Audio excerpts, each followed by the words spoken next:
Welcome to Wellness with John. I'm John Peters, and these are resources to help you thrive. I'm a therapist who's been in practice for 25 years, working with thousands of patients.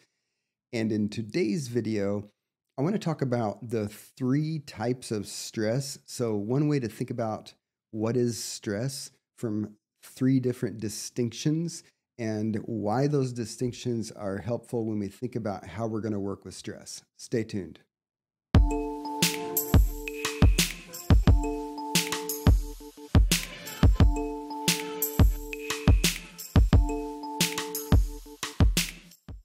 Okay, so in today's video, I want to talk about three types of stress because thinking about stress from this particular angle is helpful when we're working with stress and we're trying to tailor the types of things that we want to do to effectively work with stress to the types of stressors that we're experiencing, right?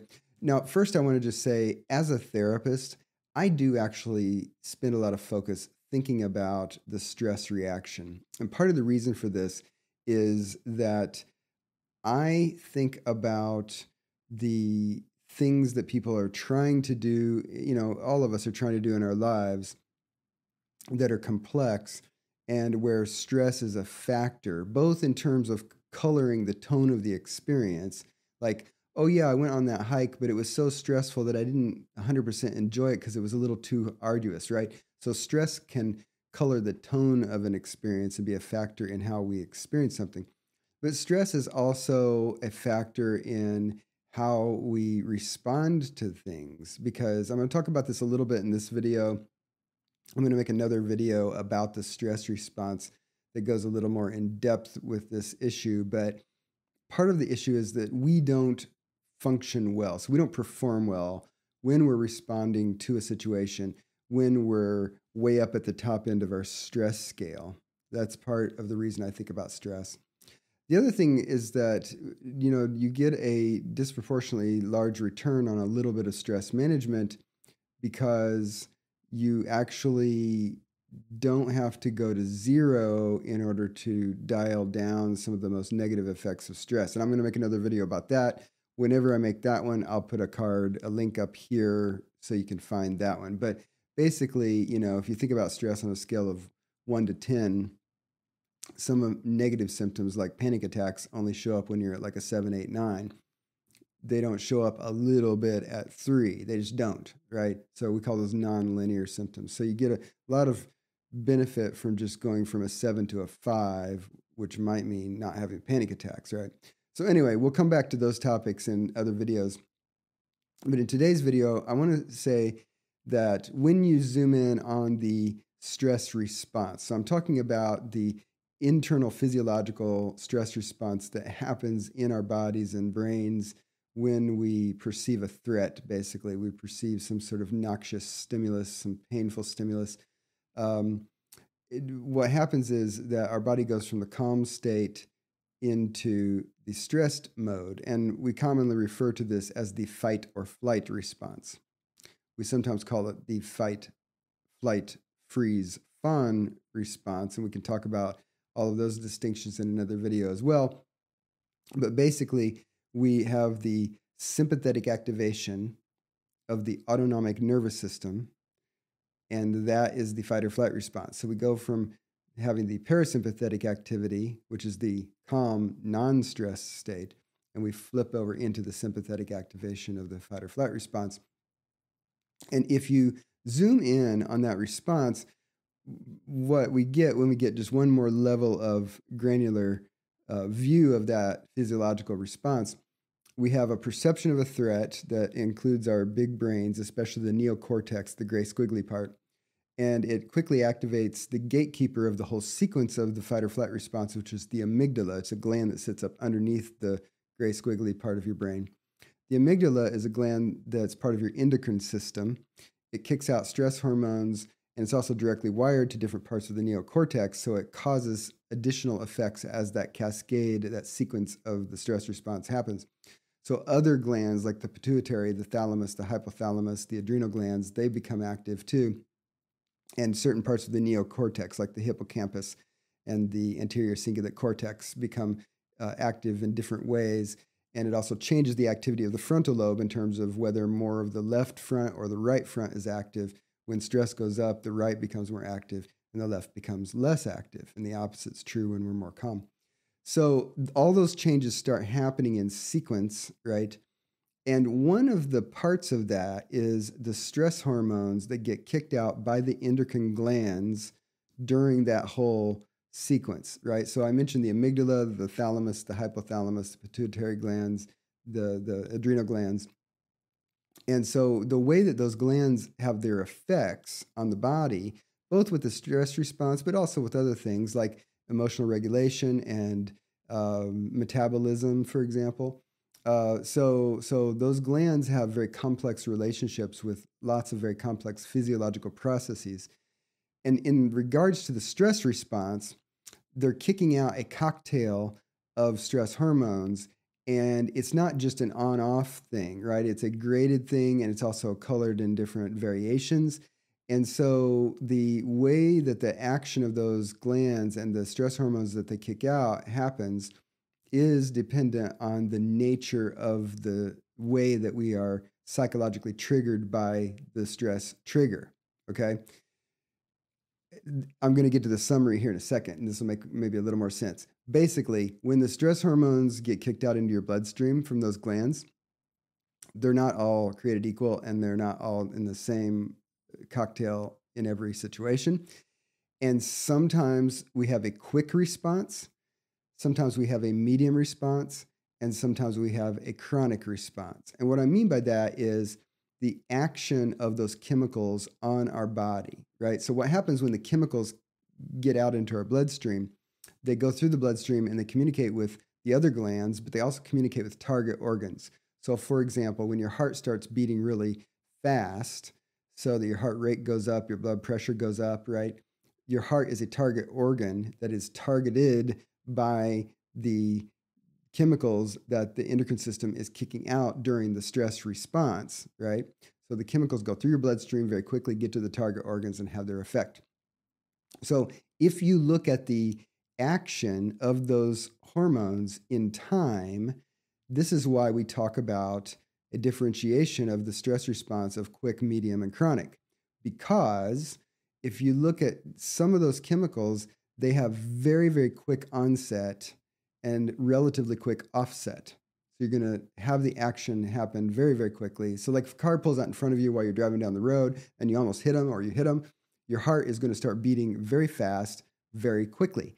Why does that happen very quickly? Because the action of the chemical that got to your heart to make it beat faster is a very quick action, right?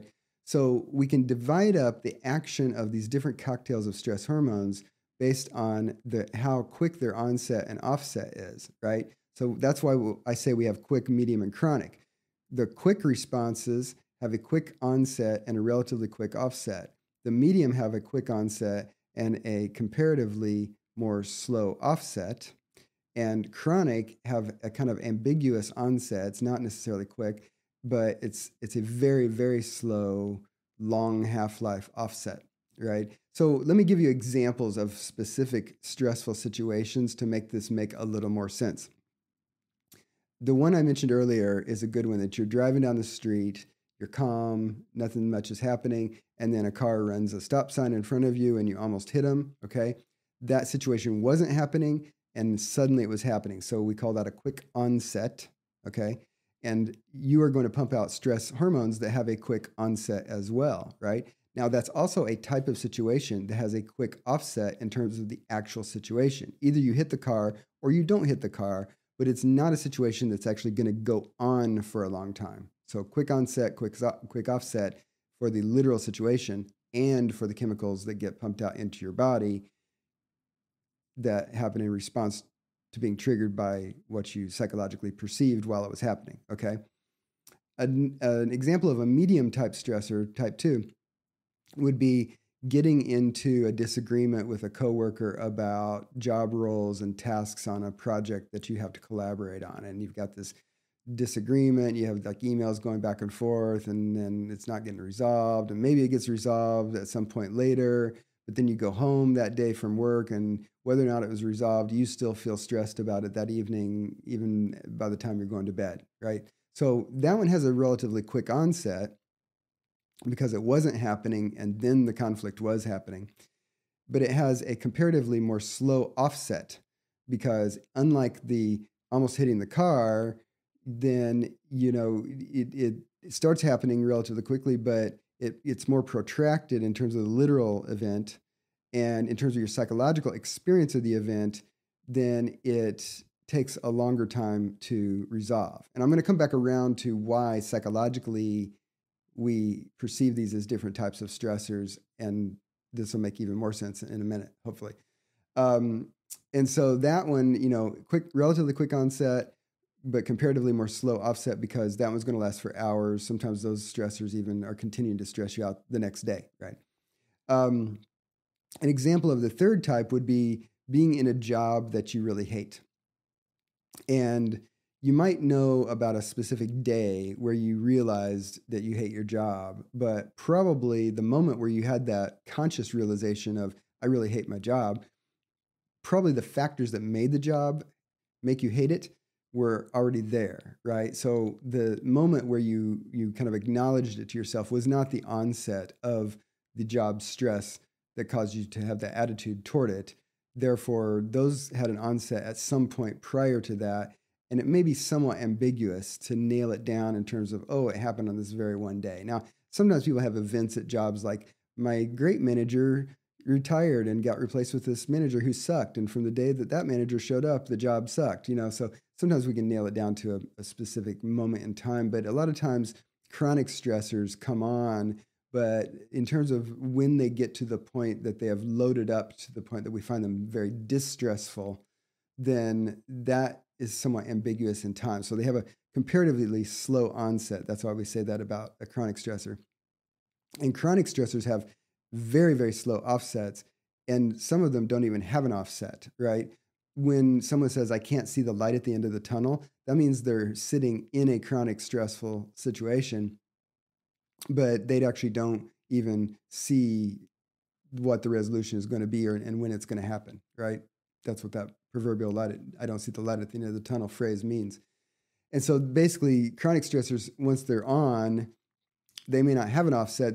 Psychologically, they may stretch all the way out to the horizon, okay? So here's the so what and why I'm talking about this. As a therapist who works with people about how to cope with stress of lots of different types, and as a person, I'm a human being who experiences stress, and I have to cope with my own stress in my own life, then I think about this differentiation because we're going to actually pursue different types of strategies in order to be more effective at dealing with different types of stress. So if we think about quick stress, and we think about, for example, let's say I'm walking down the street and I trip over something and I have to do some complicated maneuver to save myself from falling and getting injured. How would we deal with that? Well, one, we can just hope for luck and hope that it doesn't happen. Number two, we can generally make the types of executive decisions that reduce risks when feasible and desirable. For example, one side of the street has a whole bunch of construction going on, the other side is clear. I make an executive decision to walk down the clear side rather than the other side, even maybe the other side's shorter in terms of my destination, but I'm going to walk on the clear side so that there's just less risk of falling. So sometimes executive decision kind of steers us into or out of situations that might be more or less likely to present us with those types of quick dangers, quick stressors. But one big factor is when presented with the need to respond to a quick stressor, there's usually a factor of fitness. So if we take the example of me walking down the street and tripping over something, the outcome of that trip, if I'm actually tripping and potentially falling, the outcome is going to be partly dependent on how physically fit I am, right? So if my physical fitness is fairly degraded, or I'm just not fit, I don't have a lot of strength and agility and flexibility and coordination, then I'm more likely to fall, and I'm more likely to have a bad fall where I don't save myself well, therefore a worse outcome. If I'm more fit, then I perform better in responding to the fall and have a better outcome, right? Now we can translate that to psychological fitness in terms of quick stressors where psychological fitness matters. And I argue, and this is again why I talk about stress and the stress reaction so much, because I argue that we need to, all of us, you, me, everybody, we all need to be doing things that help us be more psychologically fit so that we can respond to those types of stressors. Now, one general fitness that makes us much more optimal in how we respond to that type of quick stressor is if we have worked on our brain so that we have rewired the fundamental stress response so that it is moderated. And by moderated, I don't so much mean that it's muted, but that we change our brain so that we have a more optimal response. And I've talked in other videos a bit about this being the central reason that I recommend that people do mindfulness exercises. And it's the core reason why I am a therapist who uses mindfulness-based cognitive therapy, because there are a lot of mindfulness techniques that have the function to rewire the brain so it gives you that fundamental fitness so that you are more optimal in responding to all sorts of stressors, including quick stressors. And for example, mindful breathing is very easy to practice, gives you that kind of brain fitness in a relatively short period of time. I'll put a link up here to a video I made about talking about mindfulness and why it does that. But basically, if you are in a more fit state with your brain because of things that you've done to make your brain more fit, then when presented with the quick stressor, you have a more optimal response. Okay, so the strategy is be more fit, hope for luck as well, and make good executive decisions. Okay, for the medium type of stressor, the brain fitness is a factor. It's going to help you. So it maps across to the medium type of stressor. So again, mindfulness techniques that help the brain be in a more optimal state in general will make you perform better when you're presented with the medium type of stressor, like an argument with a coworker and something that's stressful for hours to a few days. But when we're talking about that type of stress, often when we zoom in, we see that there are specific skills that come to bear on the outcome. So for example, in the one that I threw out there about an argument with a conflict with a coworker, one thing that's going to be determinant on the outcome of that is your social skills, your communication skills, your conflict resolution skills, your skills of positioning yourself in a more advantaged, let's say leveraged position in your department maybe. So there's skills that have to do with performance of all the different complex type of lives that we live that set us up to perform better when we are tasked with having to do something complex. And by something complex, I mean, if I trip and fall, that's not super complex. I mean, if you zoom in on it, there's lots of complex body movements that go on in the middle of a fall, right? But it's different in complexity compared with having to sort out relationship issues with your partner, right? So for those higher level of complexity maneuvers that we have to do in life, like conflict resolution, communication skills, and things like that, then the intervention is both the one that I mentioned before, which is the general brain fitness so that you deal with the stress response and don't have the elevated stress response derail your good performance, because you could be fit, right? You could be skilled and still perform badly if you're too stressed, right? A fit, skilled person is still going to perform bad when they're up at code red, right? But with this medium type stressor, you're going to have to learn how to do some more complex parts of life. So again, this is why coaching and therapy sometimes helps people perform better and respond better and adjust better to these types of relationship issues and social issues and identity issues and the more complex parts of life, existential issues, because there is some skill building involved. And, there's the executive function, like I said, in terms of making wise, feasible decisions about where to steer your life, and the fundamental brain fitness. So, right. So that's the recipe for coping most effectively with the medium type stressors, right? And then for chronic stressors, one problem with chronic stress is that to some degree, it takes executive function to decide what parts of my life can I control versus those that I can't control, like the serenity prayer in AA, grant me the wisdom to know the difference between the stuff I can and can't control. And in therapy, we call this locus of control, like appropriate assigning and attributing what I can control with that I can't, so that I'm focusing my mental energy on the things that I can control and not getting too flipped out about the things that are out of my control, right? So executive function plays a role in dealing with chronic stressors in lots of ways, including being wise about how we attribute locus of control, but also in choosing what we do and don't do, and dealing with the issues of identity and self-esteem. But also with chronic stress, we have to deal with the fact that because chronic stress goes on for a long time, and because of the issue I mentioned earlier, which is that it often stretches out to the horizon and we don't see the light at the end of the tunnel, then we have a worse situation in terms of stress than the first two types, because with the first two types, the stress loading is stress times time, right? With the very first quick type of stress being a short period of time, therefore, even if we spike super high, we're not going to load up too much with stress because we're going to get the offset relatively quickly.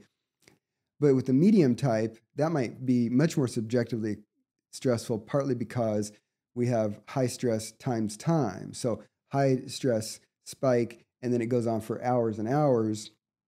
Thus, stress times time means more stress loading. Chronic stress is a much worse situation in terms of stress loading, because we have stress times time, and we're talking about a very, very protracted span of time with a chronic stressor compared to the first two types of stress. And here's more bad news.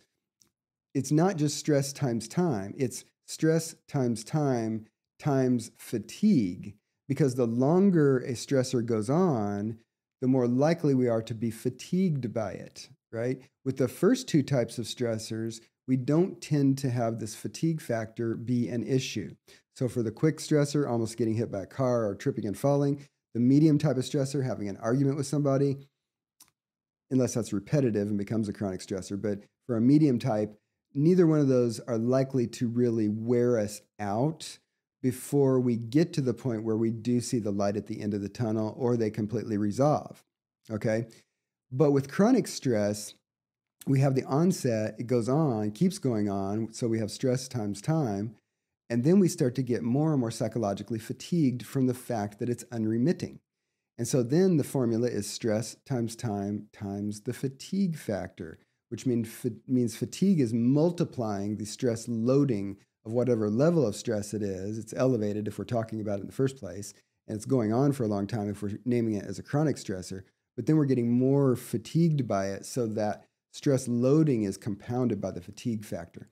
So that means that coping with chronic stress